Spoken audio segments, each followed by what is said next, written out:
तो आज हम शुरू करेंगे आपका रिफ्लेक्शन पार्ट 2। हम चैप्टर रिफ्लेक्शन पढ़ रहे हैं लाइट के अंदर। और कल हमने लाइट रेज के बारे में पढ़ लिया था, किस तरीके से रिफ्लेक्शन होता है। लाइट रेज आपकी ऑब्जेक्ट से आती है या सोर्स से आती है, एक मीडियम से दूसरे मीडियम में जाती है, अपने पाथ से डेविएट हो जाती है। This phenomenon is not refraction of light. और उसमें उसके लॉ पढ़ लिए थे हमने। और ये एक सरफेस फिनोमेना है, और जब लाइट रे एक मीडियम से दूसरे मीडियम जाती है तभी होगा, अदरवाइज नहीं होगा।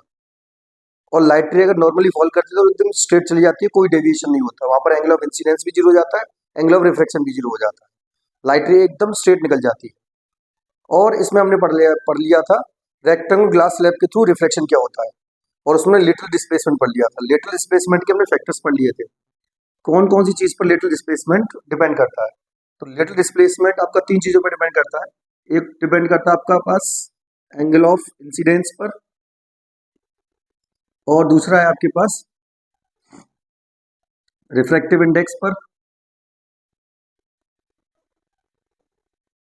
पर, और तीसरा है आपका एंगल ऑफ इंसिडेंस पर करता है, रिफ्रैक्टिव इंडेक्स पर करता है, और वेवलेंथ पर करता है, wavelength.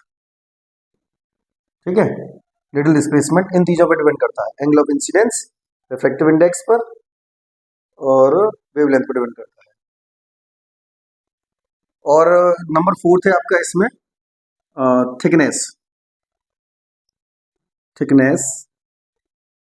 Of material, thickness of glass slab, sorry glass slab. अब देखिए आप इसमें लेटरल डिस्प्लेसमेंट, अच्छा इसमें लिख देता हूँ यहाँ पर। लेटरल डिस्प्लेसमेंट डायरेक्ट प्रोपोर्शनल होता है एंगल ऑफ इंसिडेंस के। इट मींस अगर एंगल ऑफ इंसिडेंस ज्यादा रहेगा तो लेटरल डिस्प्लेसमेंट ज्यादा रहेगा, एंगल ऑफ इंसिडेंस कम कर देंगे तो लेटरल डिस्प्लेसमेंट भी कम हो जाएगा। ये होता है डायरेक्ट प्रोपोर्शनल का मतलब। रिफ्रैक्टिव इंडेक्स पे कैसे करता है, अगर किसी मीडियम का रिफ्रैक्टिव इंडेक्स ज्यादा है तो आपका लेटरल डिस्प्लेसमेंट भी कैसा हो जाएगा, ज्यादा हो जाएगा। लेटरल डिस्प्लेसमेंट डायरेक्ट प्रोपोर्शनल होता है किसके, आपके रिफ्रैक्टिव इंडेक्स के। अगर रिफ्रैक्टिव इंडेक्स ज्यादा है तो लेटरल डिस्प्लेसमेंट भी ज्यादा होगा, और रिफ्रैक्टिव इंडेक्स कम है तो लेटरल डिस्प्लेसमेंट भी आपका कैसा रहेगा, कम रहेगा। और इसमें वेवलेंथ के इनवर्सली प्रोपोर्शनल होता है। Lateral displacement inversely proportional to the wavelength lambda, यानी कि अगर वेवलेंथ ज्यादा रहेगी तो लेटरल डिस्प्लेसमेंट कम हो जाता है। और थिकनेस ऑफ ग्लास स्लैब, यानी कहने का मतलब ये है कि जितनी ज्यादा थिकनेस होगी उतना ज्यादा लेटरल डिस्प्लेसमेंट, और जितनी कम थिकनेस होगी उतना कम डिस्प्लेसमेंट होता है। तो थिकनेस पर कुछ इस तरीके से डिपेंड करता है। तो ये हो गया आपके डिपेंडेंस ऑफ लेटरल डिस्प्लेसमेंट। और मैंने कल आपको रिफ्रैक्टिव इंडेक्स के बारे में बता दिया था। रिफ्रैक्टिव इंडेक्स को हम म्यू या फिर एन से रिप्रेजेंट कर देते हैं, और वो रहता है आपके पास speed of light in air upon speed of light in medium, light in medium. कोई भी मीडियम हो सकता है। इसको लिखने का तरीका होता है a mu g. It means speed of light in glass with respect to air। और अगर आपका लिखा हुआ होता है ए म्यू डब्ल्यू, इसका मतलब हो जाएगा speed of light in water with respect to air. अगर लिखा हुआ मिलता है a mu d for diamond, तो reflect speed of light in diamond with respect to air. अब इसी चीज को अगर उल्टा लिख दिया जाए, speed of light in air with respect to diamond, तो उल्टा हो जाता है उसका। अब दो मीडियम के साथ लिख दिया जाए इसको, जैसे जी म्यू डब्ल्यू, इसका मतलब हो जाएगा speed of light in water with respect to glass. ऐसे रिप्रेजेंट करते हैं, ओके। और ये भी लिखा जा सकता है, जैसे मैंने लिखा आपके पास जी म्यू डब्ल्यू, इसका मतलब हो गया speed of light in water with respect to glass, और वो ये इक्वल हो जाता है 1/W म्यू जी। और यही पॉइंट मैंने आपको कल बताया था कि वो अपने पाथ को रिट्रेस करता है, अपने पाथ को एज इट इज बनाता है। मतलब लाइट रे आपकी ऊपर से नीचे की तरफ चल रही हो, कुछ इस तरीके से बताया था मैंने कल आपको ये टॉपिक, कि लाइट रे देखिए फॉल कर गया, ये आपका नॉर्मल हो गया, इंसिडेंट एंगल हो गया, ये थोड़ा सा बेड हो गई, इसके बाद इमरजेंट रे बाहर निकल गई। तो जब ये लाइट रे कुछ इस तरीके से आई है आपकी रिफ्लेक्शन करती हुई, तो अगर लाइटर को इस साइड से लेके जाए तब भी वो इसी यही वाला रास्ता फॉलो करेगी, यही वाला पाथ फॉलो करेगी। तो इसको प्रिंसिपल ऑफ रिवर्सिबिलिटी बोल देते हैं। और प्रिंसिपल रिवर्सिबिलिटी का रिजल्ट आपका ये बन जाता है। इसका मतलब refractive index of water with respect to glass is equal to जाता है reciprocal of refractive index of glass with respect to water. दोनों ही एक ही चीज रहती है, इसमें कोई भी अलग चीज इसके अंदर नहीं रहती है। ये छोटा सा डिस्क्रिप्शन है आपका किसका, रिफ्रैक्टिव इंडेक्स का। रिफ्रैक्टिव इंडेक्स हो गया, लिटिल डिस्प्लेसमेंट हो गया। अब नेक्स्ट टॉपिक आपके सामने आता है लेंस के बारे में। लेंस को पढ़ने से पहले एक दो टॉपिक और रह गए हैं, उनको और पूरा कर लेते हैं, फिर हम लेंस आगे पढ़ेंगे। लेंस क्या रहता है, अब देखिए इसमें रिफ्रैक्टिव इंडेक्स के बारे में मैंने आपको बता दिया, रिफ्रैक्टिव इंडेक्स क्या रहती है, कैसे रिप्रेजेंट करते हैं उसको, और प्रिंसिपल ऑफ रिवर्सिबिलिटी क्या रहती है। अब इसके बाद बात करते हैं रिफ्रैक्टिव इंडेक्स जो है वो दो तरीके की रहती है। एक तो रहती है एब्सोल्यूट रिफ्रैक्टिव इंडेक्स। वैसे कोई नहीं पूछता है, बट बाई चांस अगर 1% भी कोई पूछ रहा है तो हमें उसके बारे में पता होना चाहिए, जिससे कि हम उसका जवाब दे सकें और लिख सकें आंसर को और मार्क्स ना कटे। तो एब्सोल्यूट रिफ्रैक्टिव इंडेक्स होती क्या है? एब्सोल्यूट रिफ्रैक्टिव इंडेक्स होती है speed of light in air upon speed of light in medium. तो इस तरीके से जो हमें रिफ्रैक्टिव इंडेक्स मिलती है उसको नाम देते हैं यहाँ ए और ये मीडियम, एब्सोल्यूट रिफ्रैक्टिव इंडेक्स। और बेटा एक होती है आपके पास एब्सोल्यूट रिफ्रैक्टिव इंडेक्स और दूसरी का नाम दिया जाता है आपका इसमें रिलेटिव रिफ्रैक्टिव इंडेक्स का। तो रिलेटिव रिफ्रैक्टिव इंडेक्स क्या रहती है? Relative refractive index. तो उसके लिए हमें क्या करना पड़ेगा, ये लिखा जाता है आपके पास speed of light in medium first, speed of light in medium, मैड लिख दिया मैंने first, upon speed of light in medium second. इसको रिप्रेजेंट कर देते हैं ए यानी 1 म्यू 2। ठीक है, इस तरीके से आपके पास दोनों रिफ्रैक्टिव इंडेक्स के टाइप्स भी पूरे हो जाते हैं। डेफिनेशन अगर आती है एग्जाम में 1 नंबर के क्वेश्चन में तो आप आराम से लिख पाएंगे। ये दो तरीके के रहते हैं। इसके बाद मैं आपको पढ़ाता हूँ उसमें लेंसेज के बारे में, लेंसेज क्या रहते हैं।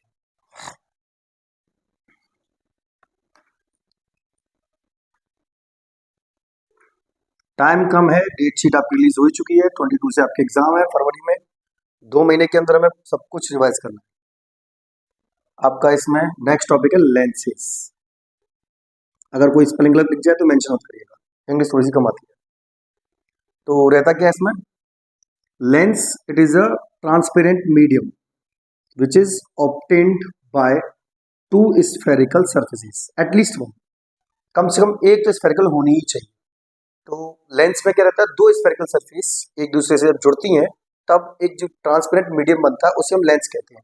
It is a transparent medium which is obtained by 2 spherical surface. 2 spherical surface के थ्रू जो आपका मीडियम तैयार होता है उसे हम लेंस का नाम देते हैं। अब बात करते हैं कि लेंस आपके कौन कौन से होते हैं। एक तो होता है कॉन्वेक्स, इसमें दोनों ही सरफेस, इसको हम बाई कॉन्वेक्स का नाम भी दे सकते हैं, बाई कॉन्वेक्स। और बाई कॉन्वेक्स इसलिए कहते हैं क्योंकि इसके दोनों ही जो रिफ्रैक्टिंग सरफेस हैं वो आपकी कैसी हैं, कॉन्वेक्स शेप की हैं। कॉन्वेक्स को मैंने आपको स्टार्टिंग में लाइट के में रिफ्लेक्शन बताया था, जो बल्ज आउट सरफेस होती है जिससे रिफ्लेक्शन होता है उसे बोल देते हैं कॉन्वेक्स सरफेस, और जो बेंटिंग सरफेस होती है जिससे रिफ्लेक्शन होता है उसको बोल देते हैं हम कॉनकेव सरफेस। तो इसमें दोनों ही कॉन्वेक्स सरफेस हैं, इसलिए इसको क्या नाम दिया गया है, बाई कॉन्वेक्स का या फिर केवल कॉन्वेक्स का। एक रहता है तुम्हारे पास दूसरा वाला लेंस जिसके पास दोनों फेस कैसे रहते हैं आपके, एक तो हो गया आपके पास दोनों कॉन्वेक्स वाले फेस, इसमें दोनों फेस कैसे रहते हैं आपके कॉनकेव के, तो इसको नाम दिया गया है कॉनकेव लेंस का, कॉनकेव, बाई कॉनकेव भी कह देते हैं इसे। तो देखिए कंफ्यूज नहीं होना है, यही आएगा, इसके अलावा और कुछ नहीं आएगा। लेंस की डेफिनेशन फिर से बता देता हूँ, it is a transparent medium which is obtained by 2 spherical surface. बनाते कैसे हैं, एक्चुअली में क्या करते हैं, हॉलो स्फेरिकल ग्लास लेते हैं, उसका एक हिस्सा काट दिया, मान लीजिए ये आपके पास हॉलो स्फेरिकल ग्लास है और इसका मैंने एक हिस्सा यहाँ से काट दिया और एक हिस्सा यहाँ से काट दिया और दोनों हिस्सों को आपस में ज्वाइन कर दिया, तो ये लेंस ऑब्टेन हो जाएगा। अगर रिवर्स साइड में ज्वाइन कर देंगे तो ये वाला लेंस ऑब्टेन हो जाएगा। क्लियर है। इसके बाद कुछ टर्मिनोलॉजी है इसकी कि कौन सी चीज को क्या बोलते हैं, चला देख लेते हैं जरा फटाफट से। देखिए, मान लीजिए ये कॉन्वेक्स लेंस है, इससे रिलेटेड कुछ टर्म्स पढ़ना चाहते हैं हम इसके अंदर। देखिए, इसका बिल्कुल जो सेंटर पॉइंट रहता है उसको हम ऑप्टिकल सेंटर का नाम देते हैं। पहले हम पोल देख रहे थे, इस जगह पर हम ऑप्टिकल सेंटर बोल देते हैं ऐसे। इस डेफिनेशन पूछी है, व्हाट इज ऑप्टिकल सेंटर। तो ऑप्टिकल सेंटर रहता है हमारा, it is the centre of concave or convex lens. It is the centre point of concave or convex lens, is called optical centre. What is principal axis? Principal axis, it is a straight line which is passes through optical center from a concave or convex lens. अब बात करते हैं इसमें focus, focus point. अब क्या है कि इसके पास क्योंकि दो कॉन्वेक्स सरफेस है, इसलिए इसके पास दो फोकस होते हैं, एक आपका लेफ्ट साइड हो जाता है, एक आपका राइट साइड हो जाता है। एक ये वाला हो गया, मान लीजिए इसको लाइन को थोड़ा सा लंबा कर देते हैं, एक फोकस ये वाला हो गया। ये वाला जो फोकस बनेगा वो इस वाली सरफेस की वजह से बनेगा, और ये वाला फोकस बनेगा वो इस वाली सरफेस की वजह से बनेगा। एक्चुअली में यहाँ पर आपका सेंटर ऑफ कर्वेचर रहता है, लेकिन यहाँ पर हम सेंटर ऑफ कर्वेचर नहीं दिखाते, यहाँ पर उसको हम 2f से दिखाते हैं, क्योंकि हम पहले ही पढ़ चुके हैं जो फोकस जो रेडियस थी आपके पास, जो कि सेंटर से हम लेते थे, मिरर से या पोल से लेते थे, वो 2f के इक्वल होती थी, यानी फोकल लेंथ के जस्ट डबल होती थी। तो ये रेडियस हो गई एक तरीके से हमारे लेंस की। मान लो यहाँ से लेंस को लिया जाए और ये पूरा सर्कल घूम पूरा किया जाए, तो ये क्या हो जाएगी आपकी रेडियस बन जाएगी। रेडियस को यहाँ पर दिखाया गया किससे, 2f से। लेंस में दिखाते हैं, कभी कभी क्वेश्चंस में मिरर में भी दिखा दिया जाता है, तो कंफ्यूज नहीं होना है। 2f मतलब रेडियस ऑफ कर्वेचर हो गई। डेफिनेशन पूछी है, what is centre of curvature. तो it is the centre of that hollow spherical glass, it is the centre of that hollow spherical glass by which a lens is formed. Okay, ये definition हमने वैसे reflection पढ़ ली थी, जरूरी नहीं इतनी ज्यादा खास, बस आपको पता होना चाहिए कौन सी चीज कहाँ पर है। ये आपके पास इस वाले पार्ट से देखा जाए तो ये f1 हो जाएगा, और इधर ये देखा जाए तो f2 हो जाएगा। दोनों की डिस्टेंस सिमिलर रहती है, इधर f2 की O से और इधर f1 की और f2 की, और ये तुम्हारे 2f1 और 2f2 सिमिलर रहती है। ओके, ये ऑप्टिकल सेंटर हो गया, प्रिंसिपल एक्सिस हो गई आपके पास, फोकस पॉइंट हो गए दोनों, और आपका सेंटर ऑफ कर्वेचर पॉइंट हो गया। ये फोकल लेंथ हो जाएगी यहाँ से तक की, चाहे ये वाली हो चाहे ये वाली हो, डिस्टेंस दोनों सेम ही रहती है, कोई फर्क नहीं आता ना। रेडियस ऑफ डिस्टेंस में चेंज आता है, कभी रेडियस ऑफ कर्वेचर भी सिमिलर रहती है, इसमें कोई फर्क नहीं आने वाला आपको। ओके, ज्यादातर पॉइंट्स मैंने आपको इसको बता दिए। एपर्चर वगैरह क्या रहता है, जिस पार्ट से आपका रिफ्रैक्शन हो रहा होता है उसे हम एपर्चर बोल देते हैं। ओके, इसके बाद तुम्हारे पास इसमें जो आगे चीजें आने वाली हैं उनको देखते हैं। प्रिंसिपल फोकस क्या होता है, principal focus, primary principal focus की बात की जाए तो जो लाइट रेज प्रिंसिपल एक्सिस के पहले लाती है। देखिए, मैं आपको एकदम गलत चीज पढ़ा रहा हूँ इसमें, लाइट रे कभी भी लेंस के अंदर एंटर करके और स्ट्रेट नहीं जा सकती, कुछ ना कुछ बेंडिंग होगी जरूर। लेकिन क्या कि हम अपने फायदे के लिए, जिससे कि डायग्राम एकदम सही साफ साफ ठीक सा बन सके, तो हम वो नहीं दिखाते, ऐसे दिखा देते हैं कि पहले वाले से कुछ हो ही नहीं रहा है, जो होने वाला है बिल्कुल एकदम बीच से होने वाला है, ठीक है। जबकि रिफ्लेक्शन हमेशा सरफेस से होने वाला होता है, बट कोई नहीं, आपका डायग्राम सही माना जाता है, कभी गलत माना जाता है। अब यहाँ से लाइट रे ट्रेवल करके आई पैरेलल टू प्रिंसिपल एक्सिस, वही सिमिलर कॉन्सेप्ट जो कि हमने मिरर में सीखा था। जो प्रिंसिपल एक्सिस के पैरेलल आएगी आफ्टर रिफ्रैक्शन कहाँ से चली जाती है आपकी, एक पॉइंट से पास आउट होती जाती है। जो पैरेलल लाइट रेज आती है आपकी सोर्स से, वो प्रिंसिपल एक्सिस के एक पॉइंट से होकर निकलती जाती है। That point is known as principal focus, first principal focus. Okay, similarly देखो, इसको F1 लिख देता हूँ, इसको भी F लिख देता हूँ, इसे F2 लिख देता हूँ, और इसे भी F2 लिख देता हूँ। पहले गलती हो गई थी, अब एकदम करेक्ट है। अब ये तो हो गया आपके पास कॉनकेव का प्रिंसिपल फोकस। अगर अब बात की जाए इसमें किसकी, कॉन्वेक्स की, तो कॉन्वेक्स का प्रिंसिपल फोकस कैसे बनेगा। कॉन्वेक्स का प्रिंसिपल फोकस देखिए, ध्यान से देखिएगा, कोशिश करिएगा कि ये जो शेप है वो थोड़ी सी पतली बने और बाहर से मोटी बने। और ये भी कह सकते हैं ऐसे, कॉन्वेक्स मिरर की अगर पूछी है, सॉरी कॉन्वेक्स लेंस की पूछी है कि डेफिनेशन क्या है, तो it is thick in middle and thinner eight corners. और कॉनकेव लेंस क्या होता है, it is thicker at corners and thinner in middle. Okay, अब इसमें क्या हो जाएगा आपके पास, ये देखिए ऑप्टिकल सेंटर हो गया, बिल्कुल सेंटर से निकाल के ला रहे हैं हम इसको। और जो लाइट रे, ऐसे दिखा देता हूँ, जो लाइट रे प्रिंसिपल एक्सिस के पहले लाएंगे, इसको कन्वर्जिंग बोल देते हैं, कन्वर्जिंग लेंस। ध्यान रखिएगा, उल्टी चीज चल रही है, यहाँ पर कॉन्वेक्स को कन्वर्जिंग बोला गया है और वहां पर कॉनकेव को कन्वर्जिंग बोला गया था। यही डिफरेंस है बस दोनों चीजों में। और यहाँ पर जो लाइट रे एंटर करती है कुछ इस तरीके से, वो आफ्टर रिफ्लेक्शन क्या हो जाती है आपकी, ऐसे फैल जाती है, स्प्रेड हो जाती है वाइट। तो यहाँ तो कहीं मिलेगी नहीं, तो ऐसा मान लेते हैं इधर कहीं मिली होगी। तो इसका जो फर्स्ट प्रिंसिपल फोकस है वो कहाँ बन जाता है, इस साइड। ये आपके दोनों के प्रिंसिपल फोकस। और ये स्ट्रेट लाइन जो प्रिंसिपल एक्सिस है, जो सेंटर है उसको ऑप्टिकल सेंटर बोल देते हैं। क्लियर है। इसके बाद तुम्हारे पास बात करते हैं हम इसमें प्रिंसिपल फोकस को पढ़ने के बाद, इसके बाद हम कॉन्वेक्स लेंस के थ्रू जो इमेजेस बनने वाली हैं उनके बारे में देखते हैं। तो इमेजेस बनाने के लिए हमें पहले रूल्स चाहिए। रूल्स क्या क्या जिनके थ्रू इमेजेस फॉर्म होती है, ठीक है, मेन चीजें हैं। तो धीरे धीरे करके सीखते जाइए, कोई दिक्कत वाली बात नहीं है इसके अंदर। देखिए, rules for obtaining images by convex lens. वहां जो कॉन के मिरर कर रहा था, यहाँ वो कॉन्वेक्स लेंस करता है। बस इतना याद रखना है और कुछ नहीं याद रखना है इसमें। तो पहला रूल है, कॉन्वेक्स लेंस हो गया जो लाइट रे प्रिंसिपल एक्सिस के पैरेलल आती है आफ्टर रिफ्रैक्शन। देखिए, पहला लाइट रेज आफ्टर रिफ्रैक्शन कहां से जाएगी, आपकी फोकस टू। रिफ्रैक्शन के बाद फोकस टू जाएगी। पहला रूल हो गया।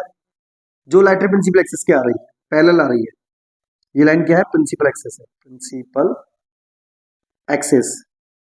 और ये क्या आपका ऑप्टिकल सेंटर। अब बात करते हैं एक और, ये हो गया आपके पास, देखिए ये ऑप्टिकल सेंटर हो गया। अब लाइट रे जो आपकी ऑप्टिकल सेंटर से आएगी, जैसे उसमें था सेंटर को से आने वाली लाइट रे एकदम स्ट्रेट निकल जाती है, सिमिलर इसमें केस है। जो लाइट रे ऑप्टिकल सेंटर से आएगी, नो प्रॉब्लम, एकदम स्ट्रेट निकल जाएगी। चलो इसको बाद में पढ़ते हैं, पहले इससे पहले वो वाला कर लेते हैं, इसका अपोजिट वाला। ये आपका लेंस हो गया, थोड़ा सा ठीक नहीं बन पाया, शेप थोड़ी सी सही सी होनी चाहिए। ये आपके पास प्रिंसिपल एक्सिस, ऑप्टिकल सेंटर, और जो लाइट रे फोकस से आएगी आफ्टर रिफ्रैक्शन, ये देख लीजिए, ये फोकस मान लेते हैं इसको। और लाइट रे आपकी कहां से आ रही है, फोकस से आ रही है, मान लो। ओके, ये देख लाइट रे फोकस आ गई, ये देखिए यहाँ फोकस से आ गई। आफ्टर रिफ्रैक्शन प्रिंसिपल एक्सिस की कैसी हो जाएगी, वो पैरेलल हो जाएगी। देखिए फोकस से आ गई लाइट रे, आफ्टर रिफ्रैक्शन कैसी होगी, प्रिंसिपल एक्सिस के पैरेलल, जस्ट पहले वाले का अपोजिट। तो देखिए ये दूसरी साइड जाती है, ठीक है ना, वहां रिफ्लेक्शन हो रहा था, उसी साइड लौट के आ रही थी, यहाँ दूसरी साइड जाती है। तीसरा पॉइंट इसमें क्या रहता है, और तीसरा रूल रहता है लाइट रे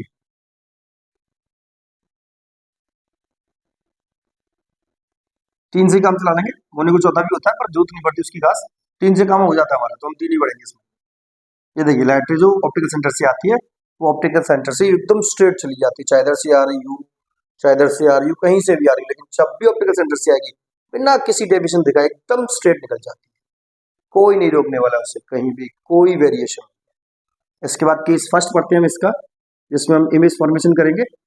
when object placed eight infinite, जब ऑब्जेक्ट आपका कहां पर प्लेस्ड हो, इनफाइनाइट पर प्लेस्ड हो, तो इमेज कैसी बनने वाली है उसकी। देखिए, तो कॉन्वेक्स लेंस है, किसके थ्रू बना रहे हैं हम, कॉन्वेक्स लेंस के थ्रू बना रहे हैं, ये याद रखिएगा। जितनी भी इमेजेस बनाने वाले हैं हम इसमें कॉन्वेक्स लेंस के थ्रू बनाने वाले हैं। ये आपका कॉन्वेक्स लेंस हो गया, ये आपका प्रिंसिपल एक्सिस, ये ऑप्टिकल सेंटर, सेंटर को बनाने वाली लाइन। अब इनफाइनाइट, तो देखिए इनफाइनाइट से लाइट रेस लेके आ रहा हूं मैं, और एक रूल से काम चलाने वाला हूं मैं इसके अंदर। देखिए ये आ गया आपके पास, आफ्टर रिफ्लेक्शन फोकस से होकर जा रही है, आफ्टर रिफ्लेक्शन फोकस से होकर जा रही है। तो यहाँ पर जो लाइट रेस मिली है वो किस पॉइंट पर जाकर मिली है, आपके एफ पॉइंट पर जाकर मिली है। तो इमेज कहां बनेगी इसकी, तो image formed at focus, F पर बन रही है, हाईली डिमिनिश्ड हो रही है, डिमिनिश्ड यानी बहुत छोटी, रियल एंड इनवर्टेड। याद रखिएगा इसकी रियल इन्वर्टेड इस साइड है, राइट साइड, जबकि मिरर में उसका रियल इन्वर्टेड लेफ्ट साइड था। तो बस ये फर्क है इनमें, ये फर्क हमें याद रखना होता है। पहला केस क्लियर है, दूसरा केस हम बढ़ाते हैं आगे की तरफ। जब लाइट रे आपकी कहां पर हो, दूसरा केस, फर्स्ट केस क्लियर हो गया आपका। व्हेन, अब देखिए वही रिट्रीब्यूशन वाला स्टेप, एक एक करके आगे इधर बढ़ते चले जाइए। उसमें क्या था, ये आगे बढ़ रही थी, ये ऐसे पीछे बढ़ जाता था। अभी इसमें क्या होगा, ये आगे आएगा, ये पीछे, और आगे और पीछे, और आगे और पीछे, ऐसे ही हिलता रहेगा उसके बाद। देखिए व्हेन ऑब्जेक्ट प्लेस्ड। अब देखिए अभी तक तो था वो कहां पर, इनफाइनाइट पर, अब वो क्या करेगा, बियॉन्ड 2f। वहां पर बियॉन्ड सी होता था, यहाँ पर बियॉन्ड 2f लिखा है क्योंकि यहाँ पर सेंटर ऑफ कर्वेचर चेंज हो गया, उसको नया नाम मिल गया बेचारे, नया नामकरण कर दिया उसका हमने। देखिए किस तरीके से, ये आपका हो गया ऑप्टिकल सेंटर वाली लाइन, प्रिंसिपल एक्सिस बना ही चुका हूं मैं आपका, ये फोकस पॉइंट हो गया, ये आपका इसमें हो गया 2f, और ऑब्जेक्ट रखा है आपका यहाँ। अब लाइट रे प्रिंसिपल एक्सिस के पैरेलल, एडजस्टमेंट कर देते हैं थोड़ा सा। आफ्टर रिफ्रैक्शन लाइट रे कहां से जाएगी आपकी, फोकस से होके जाएगी, कर दी पास। और एक लाइट रे को आप दूसरा, ये तीसरा वाला रूल यूज कर सकते हैं इसके लिए, जो कि कहां से आएगी ऑप्टिकल सेंटर से, वो एकदम स्ट्रेट निकल जाएगी, उसको कोई रोकने वाला नहीं। तो ये आपकी इमेज फॉर्म देखेंगे आप, फिगर को देख के भी आप ये बात कह सकते हैं कि जो इमेज है आपकी वो कहाँ बन रही है, क्या नेचर है उसका, सब कुछ हम एक बार में बता सकते हैं। तो यहाँ पर इमेज बनी आपकी between f and 2f, real and inverted और smaller in size, smaller in size, size में कैसी है आपकी, स्मॉलर छोटी है। सेकंड केस हो गया आपका इसका। इसके बाद करते हैं हम case number third. Case number third में क्या हो जाएगा आपके पास, when object placed at 2f। तो जैसे उसमें था सेंटर ऑफ कर्वेचर पर, और इमेज कहाँ फॉर्म होती थी आपकी, सेंटर ऑफ कर्वेचर पर ही फॉर्म होती थी। तो यहाँ भी कुछ ऐसे होने वाला है, मेरा थोड़ा सा ढंगा सा बने, अच्छा लगेगा। सॉरी मिरर नहीं, लेंस, लेंस की बात कर रहे हैं, कंफ्यूज मत होइएगा। ये आपका ऑप्टिकल सेंटर, और ये f, ये 2f, इधर ऑल्सो f, ये आपका 2f, ये आपका object parallel to principal axis, पहला रूल। आफ्टर रिफ्लेक्शन फोकस होके पास आउट, थोड़ी सी टेढ़ी लग रही होगी लेकिन जाएगी ऐसे ही। और एक लाइट रे को हम पकड़ लेते हैं इसमें,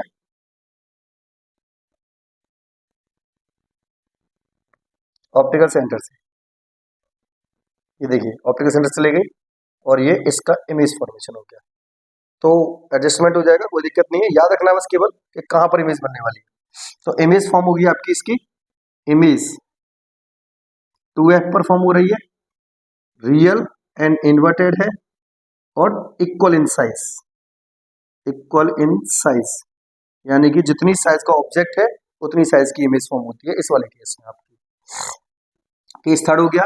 इसके बाद केस फोर्थ आता है आपके सामने। केस फोर्थ क्या रहता है, केस नंबर 4। और केस नंबर 4 क्या कहता है आपका, व्हेन ऑब्जेक्ट, देखिए एक एक करके लाते जा रहे हैं, पहले हमने ऑब्जेक्ट को कहा था इनफाइनाइट पर, फिर बियॉन्ड 2f आ गया, फिर 2f पर आ गया, और अब 2f और f के बीच में आ गया। When object placed between f and 2f, f और 2f के बीच में अगर ऑब्जेक्ट रखा हो तो इमेज कैसी फॉर्म होने वाली है, ये देख लेते हैं बराबर से। कुछ ढंग का नहीं आ रहा है, आना तो चाहिए, चलिए कोई नहीं, काम चला रहे हैं हम। डायग्राम वैसे एक एक फर्स्ट क्लास होना चाहिए, सही से बनना चाहिए, अच्छे से नोट करिएगा। ये f, ये 2f, यहाँ f, इसको थोड़ा सा इंक्रीज कर देता हूँ, ये 2f, ये ऑब्जेक्ट प्लेस हो गया,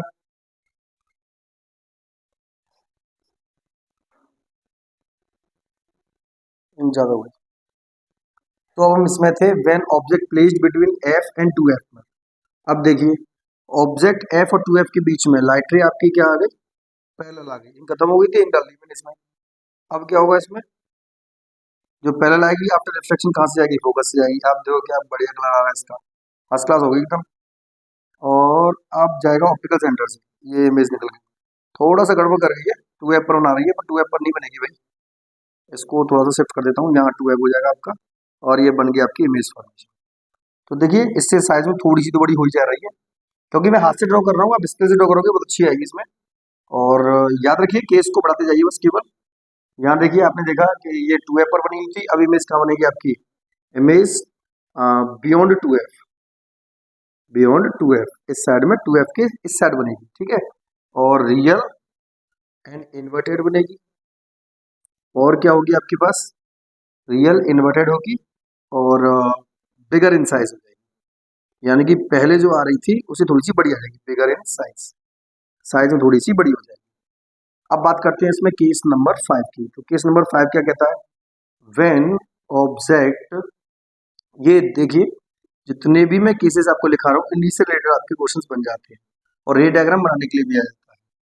अब आ जाएगी एफ पर, ऑब्जेक्ट कहाँ पर पहुंचा दिया हमने, एफ पर, बिटवीन वगैरह कुछ चक्कर नहीं है, सीधे कहाँ पर पहुंचा दिया, ऑब्जेक्ट एफ पर पहुंचा दिया है, यानी कि फोकस पॉइंट पर पहुंचा दिया। ये आपका लेंस हो गया, ये आपकी प्रिंसिपल एक्सेस हो जाएगी, और ये एफ, ये आपका 2f, इधर ये एफ और ये आपका 2f। अब देखिए ऑब्जेक्ट एफ पर रखा हुआ है, प्रिंसिपल एक्सेस के पैरेलल, आफ्टर रिफ्लेक्शन लाइट रे फोकस से पास आउट, और एक लाइट रे आपकी ऑप्टिकल सेंटर से। आप देख रहे हैं दो ही रूल यूज किए, मैंने दूसरे तीसरा यूज नहीं किया। तो क्या है कि क्योंकि डिस्टेंस एक जैसी है, ये कभी भी नहीं मिलेंगे। इट मीन्स मिलेंगे तो कहाँ मिलेंगे, फिर इन्फिनिट पे मिलेंगे। तो इन्फिनिट पे इमेज बनेगी तो बहुत बड़ी हो जाएगी साइज में, तो इमेज बनेगी आपकी इसकी कहाँ पर, इन्फिनिट पर, रियल एंड इन्वर्टेड, और कैसी होगी आपकी, बिगर इन साइज, बहुत ज्यादा बड़ी हो जाएगी, बिगर इन साइज। इसके बाद इस वाले का लास्ट वाला केस पढ़ते हैं हम, इसका आखिरी केस एकदम, वो क्या रहता है आपका, देखिए केस नंबर 6, केस नंबर 6। अब इसके अंदर क्या होता है, ये लेंस हो गया आपका, ऑब्जेक्ट प्लेस हो जाएगा कहाँ पर, एफ एंड ऑप्टिकल सेंटर के बीच में। तो ये आपका ऑप्टिकल सेंटर होता है, ये एफ हो जाएगा, ये 2f हो जाएगा, यहाँ एफ हो जाएगी, ये 2f हो जाएगी।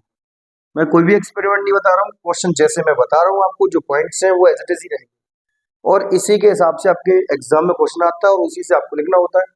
तो बस वही चल रहा है आपका। अब ऑब्जेक्ट कहाँ पर पहुंच गया आपका, फोकस और ऑप्टिकल सेंटर के बीच में, यहाँ आ गया। Light ray parallel to principal axis, after refraction कहाँ से आएगी आपकी, फोकस से, और एक लाइट रे कहाँ से आएगी आपकी, ऑप्टिकल सेंटर से। तो जैसे आई थी वैसे ही वापस निकल गई। अब आप देख रहे हैं कि ये रास्ता जो बढ़ गया, यहाँ कम था यहाँ बढ़ गया, उल्टा बढ़ गया, तो ये कहीं नहीं मिल सकती, तो ये यहाँ नहीं मिल सकती, तो फिर कहाँ मिलेंगे बेटा, ये यहाँ नहीं, तो ऐसे करके कुछ आगे बढ़ा देंगे, देख लेते हैं, ये देखिए तो कुछ यहाँ मिल रही है। तो जिस साइड का ऑब्जेक्ट रखा था उसी साइड इसकी क्या बन गई है, इमेज बन गई है। तो इस समय जो इमेज बनेगी, image from the same side of object, same side of object, हम ये नहीं कह सकते इसमें 2f पर बनेगी या फिर f पर बनेगी या 2f के पीछे बनेगी, कहीं भी बन सकती है, इस बात की कोई गारंटी नहीं है, डिपेंड कर रहा है हम डिस्टेंस कितनी ले रहे हैं इसमें। दूसरी चीज इसमें जो जानने की है वो ये है, अब जो इमेज बनी है वो वर्चुअल और इरेक्ट बनी है, वर्चुअल एंड इरेक्ट, एकदम स्ट्रेट। आप देख रहे हैं अभी तक जितनी इमेज बनी थी सबकी सब उल्टी बनी हुई थी, अब इमेज कैसी आई आपकी, एकदम सीधी आई, स्ट्रेट, और बिगर इन साइज। कैसी आई है, बिगर इन साइज, साइज में थोड़ी सी बड़ी रहती है, थोड़ी सी क्या, खूब सारी बड़ी रहती है, ठीक है। इसके बाद बात करते हैं हम इसमें, इमेज फॉर्मेशन बाय कॉन्वेक्स पूरा हो चुका है। कॉनकेव के लिए आप रूल्स भले ही आप 3 पढ़ लीजिए, लेकिन कॉनकेव के लिए आपका जो डायग्राम है वो एक ही मेन रहता है, एक ही आता है, क्योंकि उसी साइड इमेज फॉर्मेशन होती है, जैसे हमने मिरर में किए थे उसी तरीके से लेंसेज में है। ये 6 डायग्राम और 6 केसेस पूरे होने के बाद आपका क्वेश्चन बन जाता है इसमें। देखिए ध्यान से, rules for obtaining images bye concave, concave की बात हो रही है, ठीक है। तो देखिए कुछ इस तरीके से रहता है आपके पास कॉनकेव लेंस, ओके।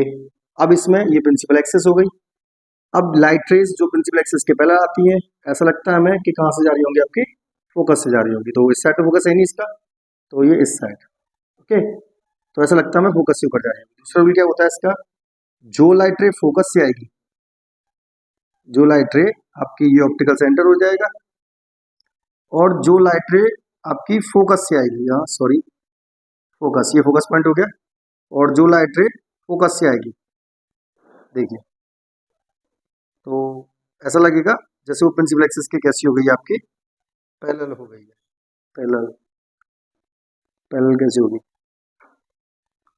ये मिस्टेक हो गया, इसको मैं रीड्रॉ कर रहा हूँ, देखिए किस तरीके से रहेगा। ये आपका कॉनकेव लेंस हो गया, कॉनकेव लेंस, ये आपकी प्रिंसिपल एक्सिस, ये मिला दिया मैंने इसको, ये ऑप्टिकल सेंटर हो गया, अब आपका फोकस इस साइड है इसका, ठीक है। तो जो लाइट रे है वो कुछ इस तरीके से आपकी ये कह सकता हूँ फोकस से आ रही है। डॉट बना देता हूँ इस साइड में, ऐसे करके कैसे आ रही है आपकी, फोकस से आ रही है। तो आफ्टर रिफ्लेक्शन ये देखिए फोकस से आ रही है लाइट रे, फोकस से तो आ रही है। आफ्टर रिफ्लेक्शन वो क्या होगी, प्रिंसिपल एक्सिस के पैरेलल। ये रूल हो गया एक रूल रहता है, मैं क्या होता है ना, दो रूल से काम हो जाता है हमारा, तीसरी से नहीं पड़ती इतनी खास। एक लाइट रे जो कि आपके ऑप्टिकल सेंटर से आएगी वो से, ये सेम है दोनों में, पहले भी सेम था, बिल्कुल स्ट्रेट निकल जाएगी।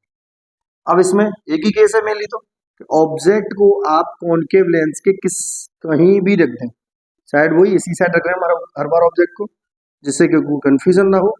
ऑप्टिकल सेंटर या आपको ऑब्जेक्ट कहीं भी रख लीजिए, जहां मन करे वहां रख सकते हैं आप इसे। और रखने के बाद एक लाइट रे हमने क्या ले ली, इसके प्रिंसिपल एक्सिस के पैरेलल, थोड़ा सा सही से बना देता हूँ, देखिए। और पैरेलल आने वाली लाइट रे आफ्टर रिफ्लेक्शन कहाँ से आती है आपकी, फोकस से होकर जाती है, देखिए ये हो गई, ऐसा लगेगा फोकस से जा रही है। और एक कहाँ से निकाल दिया हमने, ऑप्टिकल सेंटर से, वो तो स्ट्रेट ही जाती है। तो आप देखेंगे कि ये दोनों जो है यहाँ पर मिल रही है, तो इमेज कहाँ बनी, इस जगह, यानी कि इमेज फॉर्म्ड